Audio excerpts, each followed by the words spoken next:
All-inclusive or European plan? Let's check their differences. Both are great, but they are quite different. Let's see how.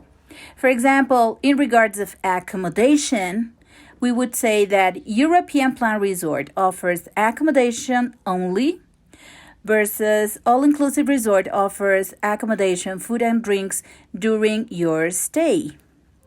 So now, in regards of pricing, you will find out that they charge differently. For example, European Plan Resorts charge per room per night, as opposed to All-Inclusive Resorts charging per person per night in certain occupancy per room.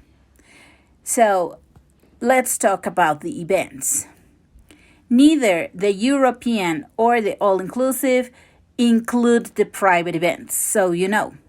So overall, I would say that European Plan Resorts are popular for upscale events, as everything is going to be quoted a la carte, as opposed to All-Inclusive Resorts being popular for guests preferring unlimited food and drinks during the stays besides their events. So either European or All-Inclusive plan, they are great. They just differ on pricing and attention to detail.